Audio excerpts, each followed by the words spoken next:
செங்கல்பட்டு வடக்கு மாவட்டத்தின் சார்பாக இந்தி திணிப்பு, மாநிலங்களின் நிதி பகிர்வில் பாராபட்சம், தொகுதி மறுசீரமைப்பில் அநீதி என்ற தலைப்பில் ஒரு மாபெரும் பொதுக்கூட்டத்தை ஏற்படுத்தி தலைமை தாங்கி நடத்தி கொண்டிருக்கின்ற எங்களுடைய செங்கல்பட்டு வடக்கு மாவட்ட காங்கிரஸ் கமிட்டி தலைவர் ஆற்றல் மிகு சகோதரர் RS செந்தில்குமார் அவர்களை, முன்னிலை வகித்துக் கொண்டிருக்கின்ற இன்னொரு ஆற்றல் மிகு தலைவர் R சுந்தரமூர்த்தி அவர்களை, வரவேற்புரையாற்றி அமர்ந்திருக்கும் தாம்பரம் பெருநகர காங்கிரஸ் கமிட்டியின் தலைவர் JR விஜய் ஆனந்த் அவர்களை, இந்த நிகழ்ச்சியில கலந்து கொண்டு எனக்கு முன் உரையாற்றி அமர்ந்திருக்கின்ற அண்ணன் பீட்டர் அல்போன்ஸ் அவர்களை, திரு டாக்டர் ரூபியார் மனோகரன் அவர்களை, திரு சொர்ணா சேதுராமன் அவர்களை, திரு ராமோகன் அவர்களை, திரு அருள்பத்தையா அவர்களை, திரு ST நெடுஞ்செழியன் அவர்களை, திரு VR சிவராமன் அவர்களை, திரு அசோகன் அவர்களை, ஷக்கீலா அவர்களை, அன்பு சகோதரர் தீன தயாளன் அவர்களை, பிரின்ஸ் தேவசகாயம் அவர்களை, திரு மணி அவர்களை, வினுபால் அவர்களை, சசிகுமார் அவர்களை, அன்பு சகோதரர் தாம்பரம் நாராயணன் அவர்களை, இந்த நிகழ்ச்சியில கலந்து கொண்டு சிறப்பித்துக் கொண்டிருக்கின்ற மாவட்ட பொறுப்பாளர்களை, திரு அசோகன் அவர்களை, பாஸ்கர் அவர்களை, ஏழுமலை அவர்களை, திரு ஐயப்பன் அவர்களை, அன்பு சகோதரி அசீனா சையத் அவர்களை, திருமதி பிரசாத் அவர்களை, இங்கே நம்முடைய மேனாள் நிதியமைச்சர் நிறைவாக ஐயா ப. சிதம்பரம் அவர்கள் உரையாற்ற இருக்கிறார். அவருக்கு நான் வழிவிட்டு ஓரிரு மணித்துளிகளில் முடிக்கலாம் என்று நினைக்கிறேன். பேசுவதற்கு என்னிடம் ஒன்றுமில்லை, ஐயாவிடம் பேசுவதற்கு பல செய்திகள் இருக்கின்றன. நானும் உங்களில் ஒருவனாக அவருடைய பேச்சை கேட்க இங்கே வந்திருக்கிறேன். நேற்று நாடாளுமன்றத்தில் அனல் பறக்கும் விவாதங்கள் நடைபெற்றுக் கொண்டிருக்கின்றன. தலைவர் ராகுல் காந்தியை பேச அனுமதிக்கவில்லை. நேராக அங்கிருந்து மாலை 3 மணிக்கு 16 மாவட்ட தலைவர்களின் கூட்டத்தை நம்முடைய அகில இந்திய காங்கிரஸ் கமிட்டியின் தலைவர் திரு மல்லிகார்ஜுன கார்கே தலைமையில் நடைபெற்றது. தலைவர் ராகுல் காந்தி உரையாற்றினார், மல்லிகார்ஜுன கார்கே உரையாற்றினார். அங்கே நம்முடைய தேசிய தலைவர் மல்லிகார்ஜுன கார்கே அவர்கள் உரையாற்றும் பொழுது எப்படி ஒரு மாவட்ட தலைவர்கள் இருக்க வேண்டும், எப்படி அவர்கள் பணியாற்ற வேண்டும், பிரச்சாரத்தை கிராமங்களிலே எப்படி எடுத்து செல்ல வேண்டும் என்று சொல்லும் பொழுது அவர் சொன்னார், ஒரு முன்னுதாரணமாக எடுத்துக் கொள்ளுங்கள். இன்று நாடாளுமன்றத்தில் மேனாள் நிதியமைச்சர் திரு ப. சிதம்பரம் அவர்கள் உரையாற்றினார். அந்த உரையை நாங்கள் எல்லாம் கேட்டோம். அந்த உரையில நிறைய செய்திகள் இந்த தேசத்திற்கு இருக்கின்றன. இந்த செய்திகளை எல்லாம் நீங்கள் கிராமத்தில் மக்களிடம் எடுத்து செல்ல வேண்டும். இந்த தேசம் முழுவதும் அதை மொழிபெயர்த்து நீங்கள் எல்லா மாநிலங்களுக்கும் எடுத்து செல்ல வேண்டும் என்று சொன்னார். நான், அன்பு சகோதரர் செந்தில்குமார், சுந்தரமூர்த்தி எல்லாம் அந்த அறையில உட்கார்ந்திருந்தோம். எங்களுக்கெல்லாம் என்ன மகிழ்ச்சி என்றால், தமிழ்நாட்டில் இருந்து ஒரு வேட்டி கட்டிய தமிழர் தேசம் முழுவதும் தலை நிமிர்ந்து நிற்பதை நம்முடைய அகில இந்திய காங்கிரஸ் கமிட்டி தலைவர் பாராட்டுகிறாரு. அதுதான் காங்கிரஸ் பேரியக்கத்தில் நாம் பணியாற்றுவதற்கு மிகப்பெரிய பெருமை. தோழர்களே, இன்று என்ன தலைப்பில் இங்கே இந்த பொதுக்கூட்டத்தை செந்தில்குமார் அவர்கள் தலைமையேற்று நடத்தி கொண்டிருக்கிறார்? நம்முடைய மேனாள் நிதியமைச்சர் ஐயா ப. சிதம்பரம் அவர்கள் நிறைவு உரையை நாம் எல்லாம் கேட்க இருக்கிறோம். இந்த தேசத்தில் என்ன நடந்து கொண்டிருக்கிறது? அண்ணன் பீட்டர் அல்போன்ஸ் அவர்கள் பேசும்பொழுது தெளிவாக சொன்னார், அநீதி நடந்து கொண்டிருக்கிறது. இந்த தேசம் யாருக்கான தேசம்? எல்லோருக்குமான ஆட்சி இங்கே நடக்கிறதா, அல்லது ஒரு சாராருக்கான ஆட்சி நடக்கிறதா? மீதமுள்ளவர்களை யார் ஆட்சி செய்து கொண்டிருக்கிறார்கள் என்ற கேள்வி எல்லோருக்கும் எழுந்திருக்கிறது.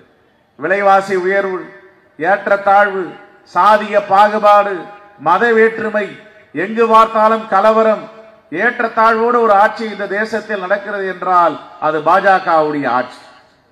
நாங்கள் கேட்கிறோம், எதற்காக நீங்கள் மறுசீரமைப்பை கொண்டு வருகிறீர்கள்? எதற்காக புதிய நாடாளுமன்றத்தில் 848 இருக்கைகளை கொண்ட ஒரு அவையை நீங்கள் அமைத்திருக்கிறீர்கள்?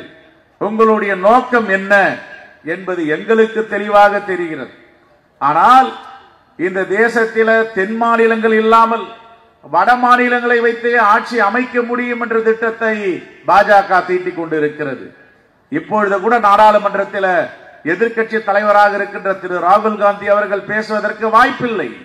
வாய்ப்பு கொடுக்காமல் மறுதளிக்கிறார்கள். இதுதான் ஜனநாயகமா? இன்று காலை கூட எதிர்க்கட்சி தலைவர் எடப்பாடி பழனிசாமி சட்டப்பேரவையில் 0 hour என்று சொல்லுகின்ற இடத்தில் எழுந்து நான் உரையாற்ற வேண்டும் என்று கேட்கிறார். அதற்கு பேரவைத் தலைவர் சொல்லுகிறார், தாராளமாக உரையாற்றுங்கள், உங்களுக்கு அனுமதி அளிக்கிறோம். ஆனால் நீங்கள் 1 மணி நேரத்திற்கு முன்பு சொல்ல வேண்டும் இல்லையா, உடனே வந்து நீங்கள் பேச ஆரம்பித்தால் எப்படி என்று சொன்னவுடன் அவர் அங்கேயே மிகப்பெரிய ஆர்ப்பாட்டத்தை செய்து வெளிநடப்பு செய்திருக்கிறார்கள். அவரை இன்று நாள் முழுவதும் சஸ்பெண்ட் செய்திருக்கிறார்கள். எதற்காக சொல்லுகிறேன் என்றால், இங்கே எப்படி ஜனநாயகம் இருக்கிறது, நாடாளுமன்றத்தில் எப்படி ஜனநாயகம் இருக்கிறது என்பதை நாம் கூர்ந்து பார்க்க வேண்டும். வட மாநிலங்கள் எல்லாம் வளர்ந்து கொண்டு இருக்கிறது, தென் மாநில நிதியை எல்லாம் அளித்துக் கொண்டு இருக்கிறார்கள். இந்த பாரபட்சமற்ற சீரமைப்பு, தொகுதி மறுசீரமைப்பு எங்களுக்கு வேண்டாம் என்று சொல்லுகிறோம். 25 ஆண்டுகள் தள்ளி போடுங்கள் என்று சொல்லுகிறோம். அது மட்டுமல்ல, இங்கே 100 நாள் வேலை, மகாத்மா காந்தி பெயரில் மகாத்மா காந்தி ஊரக வேலைவாய்ப்பு உறுதி திட்டம், இந்த திட்டத்தில் ஏறக்குறைய 3000 கோடி ரூபாய் கொடுக்காமல் நிலுவையில் இருக்கிறது. நம்முடைய மக்கள் எல்லாம் பணியாற்றி விட்டு கையில் பணம் இல்லாமல், சம்பளம் இல்லாமல் ஏமாந்து இருக்கிறார்கள். எதற்காக இந்த பாரபட்சம்? இந்த பள்ளி கல்வித்துறையில ஏறக்குறைய 2350 கோடி தர இருக்கிறது. கேட்டால் தர மறுதளிக்கிறார்கள். என்ன காரணம் சொல்லுகிறார்கள்? நீங்கள் மும்மொழி கொள்கையிலே நீங்கள் கையெழுத்திடுங்கள், மும்மொழி திட்டத்தை நாங்கள் அமல்படுத்துவோம் என்று சொல்லுகிறார்கள். ஏற்கனவே இருமொழி கொள்கை இருக்கிறது. வட மாநிலங்களில் 1 மொழி கொள்கை தான் நடைமுறையில் இருக்கிறது. நீங்கள் எதையும் திணிக்க வேண்டாம், எங்கள் குழந்தைகளுக்கு எது வேண்டும் என்பதை நாங்கள் தீர்மானிப்போம் என்று சொல்லுகிறோம். இதை சொன்னால் தவறு என்று சொல்லுகிறார்கள். இப்படி பாராபட்சமற்ற இந்த மோடி அரசை தூக்கி எறிய வேண்டும். இந்த தேசத்தில் என்ன நடக்கிறது, இந்த தலைப்பைகளில் நம்முடைய பாசமிகு தலைவர் ஐயா ப. சிதம்பரம் அவர்கள் உரையாற்ற இருக்கிறார். உங்களோடு சேர்ந்த நானும் இந்த உரையை கேட்க என்னுடைய உரையை இதோடு முடித்துக் கொள்ளுகிறேன். நன்றி, வணக்கம், ஜெய்ஹிந்த். கட்சி பற்று, நாட்டு பற்றோடு நீங்கள் பணியாற்ற வேண்டும் என்று கேட்டுக்கொள்கிறேன். மணி 8 மணிக்கு மேல் ஆகிவிட்டது. 2 செய்திகளுக்காக இந்த பொதுக்கூட்டம். இந்த 2 செய்திகளையும் சுருக்கமாக சொல்கிறேன். 3வது மொழி எங்கே இருந்து வந்துச்சு? 1965 இந்த பிரச்சனை முடிந்து விட்டது. இந்திய அரசியல் சாசனத்தை படித்த போது ஒரு மொழிதான் இந்தியாவினுடைய தேசிய மொழியாக இருக்க வேண்டும், அரசு மொழியாக இருக்க வேண்டும் என்ற கோரிக்கை எழுந்தது. ஆனால் அரசியல் நிர்ணய சபை அதை நிராகரித்து விட்டது. இந்தி ஆட்சி மொழி, ஆனால் ஆங்கிலமும் கூடுதல் ஆட்சி மொழி. இது 1950 முடிந்த பிரச்சனை. 15 ஆண்டுகளுக்கு ஆங்கிலம் கூடுதல் ஆட்சி மொழியாக இருக்கும் என்று அன்று எழுதியவர்கள் 1965 வரும் பொழுது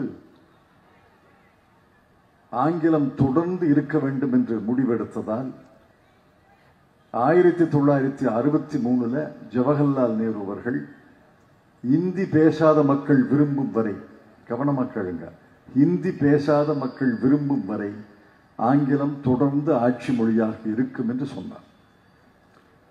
ஆக 1950 எடுத்த முடிவு 1963 உறுதிப்படுத்தப்பட்டது.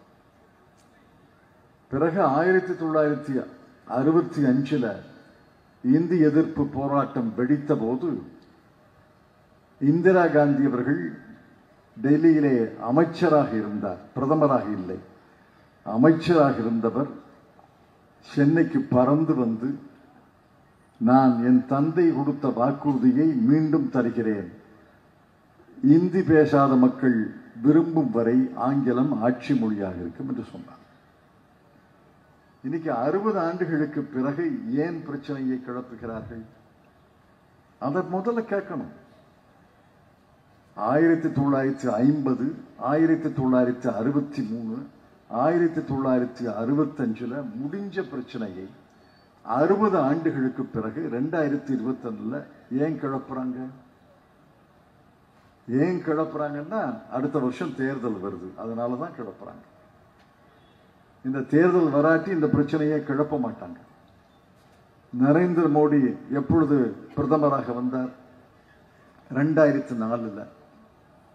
நல்ல காலம் பிறக்குது, நல்ல காலம் பிறக்குதுன்னு அச்சேதின் ஆணைய வாலேகை குடுகுடுப்பக்காரன் மாதிரி, குடுகுடுப்பக்காரங்க தான் ஊர்ல நல்ல காலம் பிறக்குது நல்ல காலம் பிறக்குதுன்னு சொல்லுவாங்க. குடுகுடுப்பக்காரன் மாதிரி சொல்லிட்டு வந்தார். 5 ஆண்டுகள் ஓட்டி விட்டார். பிறகு பணமதிப்பு இழப்பு வந்தது. அந்த நேரத்தில் காங்கிரஸ் கட்சி திறமையாக செயல்படாததன் காரணமாக மீண்டும் வெற்றி பெற்றார். அதை யாரும் மறுக்க முடியாது. 10 ஆண்டுகள் பிரதமராக இருந்தவர் இந்த பிரச்சனையை கிளப்பவில்லை.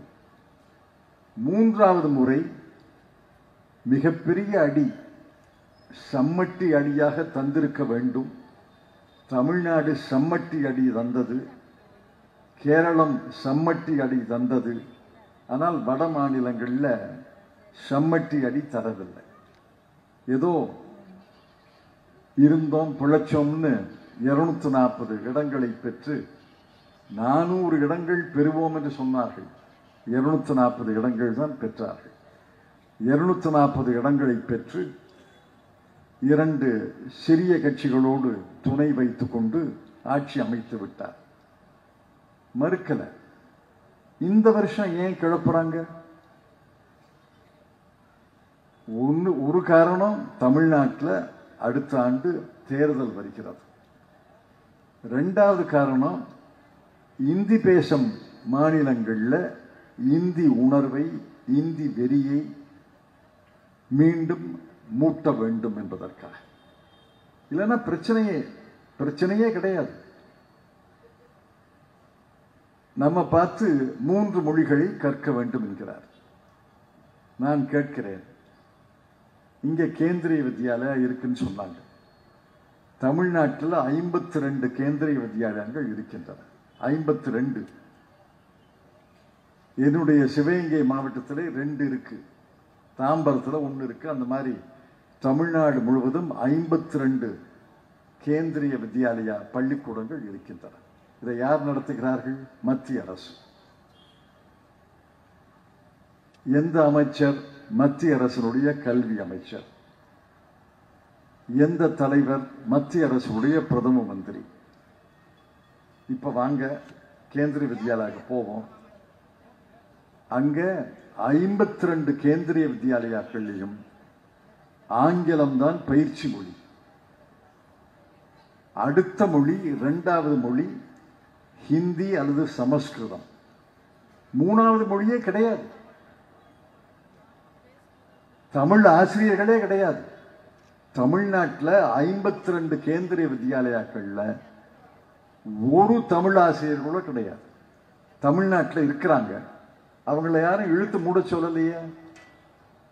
மத்திய அரசு நடத்தும் பள்ளிக்கூடங்களில் 52 பள்ளிக்கூடங்களில் 2 மொழிதான். ஏன் நீங்கள் நடத்துகின்ற பள்ளிக்கூடங்களில் 3 மொழி கிடையாது? 2 மொழிதான். இதை விட மோசம் வடநாடு. நான் வடநாட்டில் பல மாநிலங்களுக்கு சென்றிருக்கிறேன். பல மாநிலத்திலே நண்பர்கள் இருக்கிறார்கள். பல நாளைத்து மக்களை பார்க்கிறேன், அவர்களோடு பேசுகிறேன். கடந்த வாரம் இந்தோர் போயிருந்தேன். இந்தோர்ல ஒரு டாக்ஸி டிரைவர் வண்டி ஓட்டுறார், ஹிந்தி தான் பேசுறார். ஏன்பா இந்தோர்ல வண்டி ஓட்டுறிய, வெளிநாட்டு பயணிகள்லாம் வருவாங்களே, சுற்றுலா பயணிகள்லாம் வருவாங்களே, இந்தி மட்டும் பேசினா எப்படி பிழைக்க முடியும்னு கேட்டேன். சார், அவங்க பேசியே ஒரு 2 வார்த்தை கற்றுக்கிட்டேன். ஹோட்டல், ரெஸ்டாரண்ட்டு அப்படின்னு 4 வார்த்தை தெரியும். ஆங்கிலம் கற்றுக் கொடுக்கலையான்னு கேட்டேன். ஆங்கில வாத்தியார் இருந்தா தானே ஆங்கிலம் கற்றுக் கொடுப்பாங்க. மத்திய பிரதேசத்தில் பள்ளிக்கூடங்களில், அரசு பள்ளிக்கூடங்களில் ஆங்கில ஆசிரியரே கிடையாது. இந்தி தான் ஆட்சி மொழி, இந்தி தான் பேச்சு மொழி, இந்தி தான் பயிற்சி மொழி, இந்தி தான் பாடமொழி. ஒரு மொழிதான். நான் இதை பல கூட்டங்களிலே பேசியிருக்கிறேன். இதுவரை யாரும் மறுக்கலையே. வடநாட்டு முதலமைச்சர்கள் யாராவது மறுத்திருக்காங்களா? பேச்சு மொழி ஹிந்தி, ஆட்சி மொழி ஹிந்தி, பயிற்சி மொழி ஹிந்தி, பாடமொழி ஹிந்தி, இரண்டாவது மொழியே கிடையாது. அரசு பள்ளிக்கூடங்களிலே ஆங்கில ஆசிரியர்கள் இங்கே ஒன்று அங்க ஒன்று இருப்பாங்க. அவர்கள் ஆங்கில ஆசிரியர்கள் அல்ல. சரித்திர ஆசிரியர் ஆங்கிலம் கற்றுக் கொடுப்பார், கணித ஆசிரியர் ஆங்கிலம் கற்றுக் கொடுப்பார். ஆங்கிலத்தில் புலமை பெற்ற ஆசிரியர்கள் இல்லை. ஆங்கிலமே கற்றுக் கொடுக்கல. தென்னாட்டு மொழி தமிழ், தெலுங்கு, மலையாளம்னு அமைச்சர் பேசுறாரே ஒழிய, அமைச்சர் பேசுகிறார். இரண்டாவது மொழிக்கே ஆசிரியர் கிடையாது. மூணாவது மொழிக்கு எங்க ஆசிரியர் வந்தார்? ஆக அரசு நடத்தும் பள்ளிக்கூடங்களில், மத்திய அரசு நடத்தும் பள்ளிக்கூடங்களில் இருமொழி, இந்தி பேசும் மாநிலங்களிலே ஒரு மொழி. நம்ம மட்டும் 3 மொழியை கத்தணுமா? என்னுடைய கருத்து என்னன்னா, 2 மொழி திட்டத்தை செம்மையாக செயல்படுத்த வேண்டும். நம்முடைய பிள்ளைகள் கூட ஆங்கிலத்திலே சரளமாக பேச முடியவில்லை, எழுத முடியவில்லை. உங்க பிள்ளைகளை பார்த்தாலே தெரியும். தனியார் பள்ளிக்கூடங்கள்ல, நகர்ப்புறங்கள்ல இருக்கிற தனியார் பள்ளிக்கூடங்கள்ல படிக்கிற பிள்ளைகள் வேணா தமிழ், ஆங்கிலம் சரளமாக பேச முடியும், எழுத முடியும். அரசு பள்ளிக்கூடங்களிலே படிக்கும் மாணவ மாணவிகள் தமிழிலே சரளமாக பேச முடியும், எழுத முடியும். ஆங்கிலத்தை தட்டு தடுமாறித்தான் பேசுகிறார்கள், பேச கூச்சப்படுகிறார்கள். பள்ளிக்கூடத்தை விட்டு வெளியில வந்தா ஆங்கிலம் பேசுவதற்கு வாய்ப்பே கிடையாது. ஆங்கில வகுப்பறையை தவிர வேறு ஆங்கிலம் பேசுவதற்கு வாய்ப்பே கிடையாது. ஆங்கில நூல்கள் அவர்கள் படிப்பது கிடையாது. ஆகவே தமிழ் தான் சரளமாக எழுதுகிறார்கள், பேசுகிறார்கள். இந்த 2வது மொழியை செம்மையாக கற்றுக் கொடுக்க வேண்டும் என்பதனுடைய வேண்டுகோள். தமிழ்நாடு அரசுக்கே நான் வேண்டுகோள் விடுத்தேன். 2 மொழியை வெற்றிகரமாக செய்யுங்கள். ஆங்கிலத்திலையும் பேச முடியும், தமிழிலேயும் பேச முடியும், எழுத முடியும், பேச முடியும், சிந்திக்க முடியும், நூல்களை படிக்க முடியும், ஆராய்ச்சி நூல்களை படிக்க முடியும் என்ற நிலையில் தமிழ்நாட்டில் ஏற்பட வேண்டும். 3வது மொழியை ஏற்றுக்கொள்ளவே முடியாது, ஏற்றுக்கொள்ள வேண்டிய அவசியமே கிடையாது. இந்தியாவில் எந்த மாநிலத்திலேயும் மும்மொழி கிடையாது. எந்த மாநிலமும் மும்மொழி கொள்கையை அமல் செய்வது கிடையாது. தமிழ்நாடு மட்டும் ஏன் அமல் செய்ய வேண்டும்? இந்த கேள்விக்கு இதுவரைக்கும் பதிலே கிடையாது. மீண்டும் சொல்கிறேன், இந்தியாவில் எந்த மாநிலத்திலையும் மும்மொழி கொள்கை அமல்படுவதே கிடையாது. 2வது பிரச்சனை, தொகுதியை சீரமைக்கிறாங்களாம். இந்த பிரச்சனையை 1971 இந்திரா காந்தி ஒரு முடிவுக்கு கொண்டு வந்தார். அரசியல் சாசனம் என்ன சொல்கிறது? மக்கள் கணக்கெடுப்பு, சென்சஸ் முடிந்த பிறகு 10 ஆண்டுகளுக்கு ஒரு முறை தொகுதிகளை மறுசீரமைக்க வேண்டும்.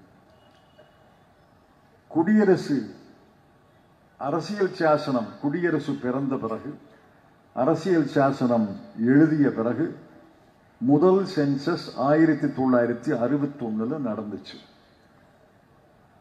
சீரமைச்சாங்க, நான் இல்லைன்னு சொல்லல. 1971 சென்சஸ் நடந்த போது இந்த பிரச்சனை கிளம்பியது. இந்திரா காந்தி ஒரு முடிவுக்கு வந்தார். விவேகமான முடிவு, புத்திசாலித்தனமான முடிவு, தூர நோக்கோடு முடிவு. 1971 என்ன மக்கள் தொகை இருக்கிறதோ அதன்படி பிரிப்போம். இன்னும் 25 ஆண்டுகளுக்கு பிறகு 50 ஆண்டுகளாக திருத்தினார்கள். 50 ஆண்டுகளுக்கு இதே சீரமைப்பதான். ஆகவேதான் தமிழ்நாட்டுக்கு 39 இடங்கள் கிடைத்தன. 81 சென்சஸ் நடந்தது, சீரமைக்கவில்லை. 1991 சென்சஸ் நடந்தது, சீரமைக்கவில்லை. 2001 சென்சஸ் நடந்தது, சீரமைக்கவில்லை. 2011 சென்சஸ் நடந்தது, தொகுதி சீரமைப்பு கிடையாது. 2021 சென்சஸ் நடக்கல. திரு நரேந்திர மோடி அவர்கள் புண்ணியத்தால் சென்சஸே நடக்கல. காரணம் என்ன சொன்னாங்க? கோவிட், கொரோனா வந்திருக்கு, ஆகவே நடத்த முடியல. நல்ல காரணம் தான். 21 சென்சஸ் நடக்கல. அடுத்த சென்சஸ் 31 நடக்கணும். 31 நடக்கணும். 21 நடக்காத சென்சஸை எப்ப வேணாலும் நடத்தலாம். அவர்கள் திட்டம் என்றால் 26 அந்த சென்சஸ் நடத்தணும் என்பது அவருடைய திட்டம். சென்சஸ் நடத்துங்க.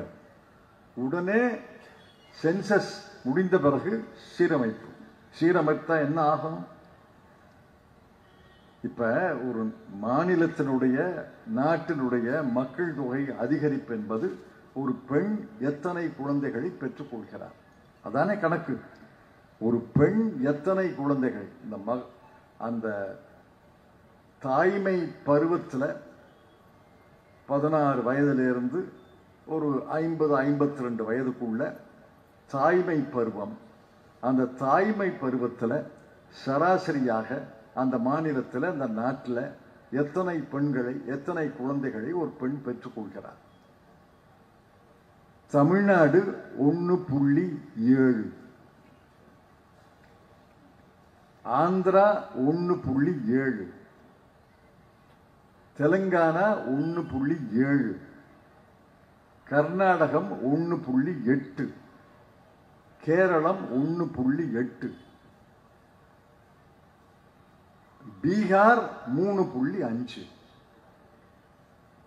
உத்தரப்பிரதேசம் 2.1. ஆகவே அவர்கள் மக்கள் தொகை வளர்ந்திருக்கிறது. நம்முடைய மக்கள் தொகை ஸ்திரத்தன்மையை அடைந்திருக்கிறது. இன்று தொகுதி சீரமைப்பு செய்தால் 39 இடங்கள் என்பது 8 குறைந்து 31 ஆகும். 31 ஆகும். தமிழ்நாடு 8 இடங்களை இழக்கும், கர்நாடகம் 8 இடங்களை இழக்கும், ஆந்திராவும் தெலுங்கானாவும் சேர்ந்து 8 இடங்களை இழப்பார்கள், கேரளா 2 இடங்களை இழக்கும். ஆக மொத்தம் 26 இடங்களை தென்னாடு இழக்கும். 129 என்பது 103 ஆயிடும். 129 103 ஆயிடும். உத்தரப்பிரதேசம் 80 103 ஆயிடும். இதை எப்படி ஏற்றுக்கொள்ள முடியும்?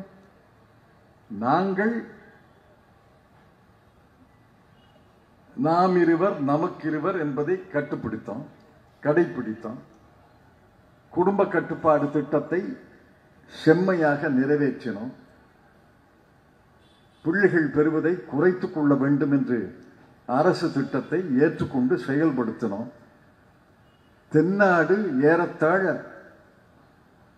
மக்கள் தொகை ஸ்திரத்தன்மை வந்திருக்கிறது. ஆங்கிலத்தில் ஸ்டேபிள் பாப்புலேஷன் என்று சொல்வார்கள். ஸ்திரத்தன்மை வந்திருக்கிறது.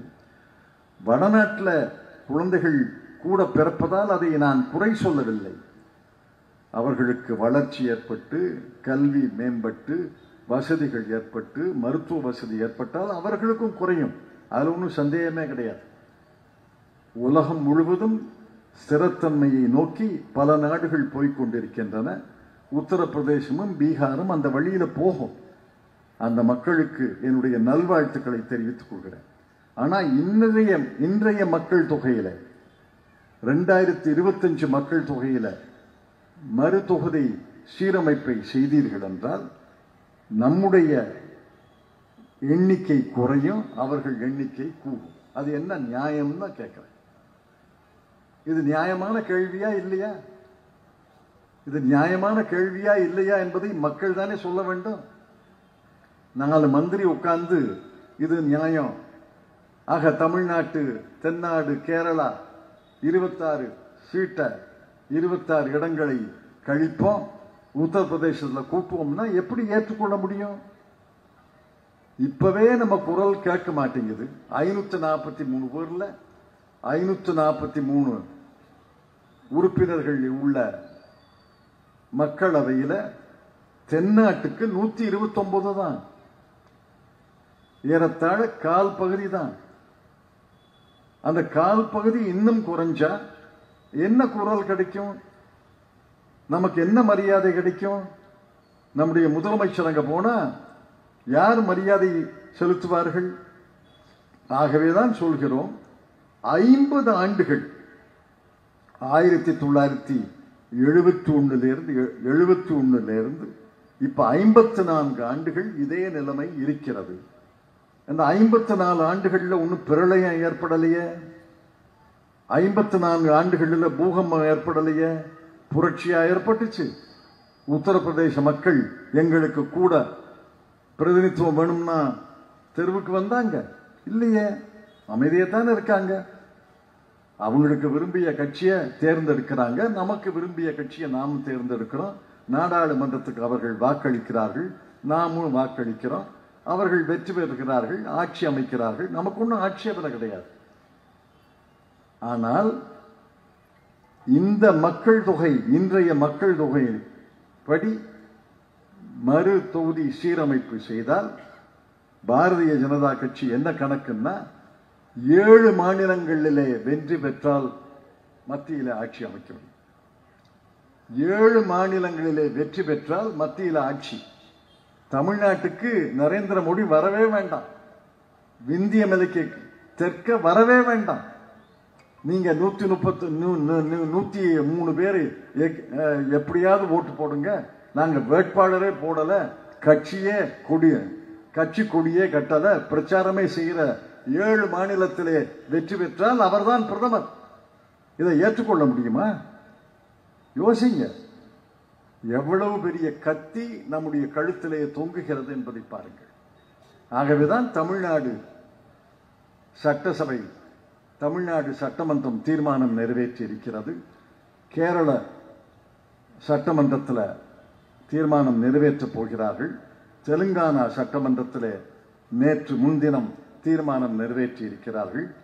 7 மாநிலத்தின் முதலமைச்சர்கள், துணை முதலமைச்சர்கள் கூடி பேசியிருக்கிறார்கள். மற்றவர்களையும் அழைக்கிறோம். எதற்கு சொல்றோம்னா, குறைக்க வேண்டாம், கூட்ட வேண்டாம். எங்களுக்கு குறைக்காதீங்க, அவங்களுக்கு கூட்டாதீங்க. அவங்களுக்கும் குறைக்காதீங்க, எங்களுக்கும் கூட்டாதீங்க. அவ்வளவுதானே சொல்றோம். எங்களுக்கு குறைக்காதீர்கள், அவர்களுக்கும் குறைக்காதீர்கள். எங்களுக்கு கூட்ட வேண்டாம், அவர்களுக்கும் கூட்ட வேண்டாம். இன்னைக்கு நிலைமை 50 ஆண்டுகளாக இருக்கிறது. ஒன்றும் பெரிய கோளாறு ஏற்படல, பெரிய பிரளயம் ஏற்படல. இது 50 வருஷத்துக்கு 25 வருஷத்துக்கு தொடர்ந்து இருக்கட்டுமே. அதை சொன்னால் அதற்கு பேச வரமாட்டேங்கிற. நாங்கள் ஒரு திட்டம் வச்சிருக்கோம், யாருக்கும் பாதகம் ஏற்படல, யாருக்கும் பாதகம் ஏற்படலைங்கிற ஒரு ஆறுதல் சொல்ல. அது யாருக்கும் பாதகம் ஏற்படாமல் எப்படி சீரமைக்க முடியும்? சீரமைப்பை தள்ளி போட வேண்டும் என்பது நம்முடைய கோரிக்கை. இது நியாயமா இல்லையா? நீங்க தான் சொல்லணும். இருமொழி கொள்கையை நிலைநாட்டுவது, செம்மையாக அமல் செய்வது நியாயமா இல்லையா? இன்றைய நிலைமை, இன்றைய சீரமைப்பு தொடர்ந்து 25 ஆண்டுகள் 50 ஆண்டுகள் இருக்க வேண்டும் என்று நாம் சொல்வது நியாயமா இல்லையா? மக்கள் தான் சொல்லணும். மக்கள்னா மக்கள் வாக்கு மூலமாக சொல்லணும், அரசியல் கட்சிகளை தேர்ந்தெடுப்பதன் மூலமாக சொல்லணும். இதுல ஆதரிப்பவர்கள் எதிர்ப்பவர்கள்னு பிரிச்சிடலாம். பாரதிய ஜனதா கட்சி மோடி சொல்வதெல்லாம் ஆதரிக்குது, நாம எதிர்க்கிறோம். இந்த நடுநிலையாக இருக்கிறாங்களே, நடுநிலைன்னு சொல்லிக்கிட்டு தள்ளாடிக்கிட்டு இருக்காங்களே, அவங்கள தான் நம்ப முடியாது. ஒரு பக்கம் பாரதிய ஜனதா கட்சியோட கூட்டு சேர மாட்டோங்கிறாங்க, அப்புறம் பாரதிய ஜனதா கட்சியோடு ரகசிய பேச்சுவார்த்தை முடிச்சு வெளியில வந்தா ஒண்ணுமே பேசலையே. நாங்க ஒண்ணுமே பேசலன்னா எதுக்கு போனீங்க? அல்வா சாப்பிடுறதுக்கா? ஒண்ணுமே பேசலைன்னா 3/4 மணி நேரம் எதுக்கு இருக்கீங்க?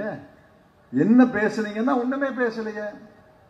தமிழ்நாட்டின் குறைகளை சொன்னோம். தமிழ்நாட்டின் குறைகளை சென்னையிலிருந்து தபால் போட்டா அவர் படிக்க மாட்டாரா? தொலைபேசியில் பேசினா பேச மாட்டாரா? எதற்காக 4-5 தலைவர்கள் போய் தமிழ்நாட்டின் பிரச்சனைகளை பேசணும்? ஆக மிகுந்த விழிப்பாக இருக்க வேண்டும். இன்று முதல் அடுத்த மே மாதம் வரை அடுத்த 13 மாதங்கள் விழிப்பாக தமிழ்நாட்டு மக்கள் இருக்க வேண்டும். நம்முடைய தனித்தத்துவம், தமிழ், ஆங்கிலம் இவற்றுக்கெல்லாம் பேராபத்து ஏற்பட்டிருக்கிறது. நம்முடைய பிரதிநிதித்துவத்துக்கு பேராபத்து ஏற்பட்டிருக்கிறது. 2 கத்திகள் தொங்கிக் கொண்டிருக்கின்றன. மிகுந்த விழிப்போடு மிகுந்த எச்சரிக்கையோடு இருந்து காங்கிரஸ் கட்சி இதற்காக குரல் கொடுக்கிறது. மற்ற கட்சிகளும் குரல் கொடுக்கிறாங்க, நான் இல்லைன்னு சொல்லல. திராவிட முன்னேற்றக் கழகம் உரத்த குரல் கொடுக்கிறது, அவர்களை பாராட்டுகிறேன். முதலமைச்சர் உரத்த குரல் கொடுக்கிறார், அவரை பாராட்டுகிறேன். அதை போல காங்கிரஸ் கட்சி உரத்த குரலிலே சொல்கிறது, இருமொழி திட்டம் போதும். யாராவது படிக்கணும்னா ஹிந்தி படிக்கட்டும், வேண்டாங்கல்ல. தட்சிண பாரத் ஹிந்தி பிரச்சார சபான்னு ஒன்று இருக்கு. ஆண்டுக்கு அதுக்கு தலைமையகமே சென்னை தான். சென்னையில தான் அதுக்கு தலைமை அலுவலகம். லட்சக்கணக்கான மாணவர்கள் தனியாக படிக்கிறாங்க, படிக்கட்டும், யார் வேண்டாங்களே. ஆனால் அரசனுடைய கொள்கை இருமொழி கொள்கை. அரசனுடைய கொள்கை தமிழக மக்களுடைய கொள்கை. சீரமைப்பை செய்யக்கூடாது. இதற்கு இந்த 2 கத்திகள் நம்முடைய தலைக்கு மேலே கழுத்திலே தொங்கிக் கொண்டிருக்கின்றன என்பதை உணர்ந்து ஒற்றுமையாக விழிப்போடு எச்சரிக்கையாக உஷாராக தமிழக மக்கள் இருக்க வேண்டும். காங்கிரஸ் கட்சி இதற்காக தொடர்ந்து குரல் கொடுக்கும். எங்கள் குரலுக்கு உங்கள் குரல் ஆதரவாக ஒலிக்க வேண்டும் என்று கேட்டு நன்றி தெரிவித்து விடைபெற்றுக் கொள்கிறேன். வணக்கம். இப்பொழுது தையல் மிஷின் வழங்கும் நிகழ்ச்சி பேச்சியம்மாள் அவர்களுக்கு நமது வடக்கு செங்கல்பட்டு மாவட்ட கமிட்டி சார்பாக அண்ணன் ஆர். செந்தில்குமார் அவர்கள் தலைமையில் நமது மாண்புமிகு முன்னாள் நிதியமைச்சர் பொருளாதார மேதை தலைவர் ராகுல் காந்தியினுடைய செல்லப்பிள்ளையாக இருந்தவர் நலத்தொட்ட உதவிகள் வழங்கிக் கொண்டிருக்கின்றார்கள். தையல் மிஷின்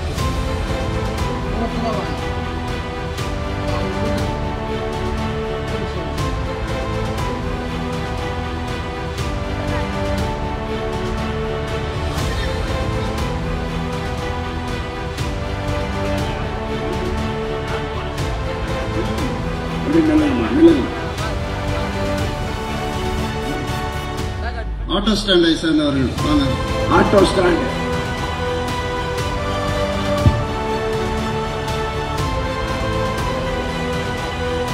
தமிழ்நாடு காங்கிரஸ் கட்சியுடைய தலைவர் வாங்கம்மா.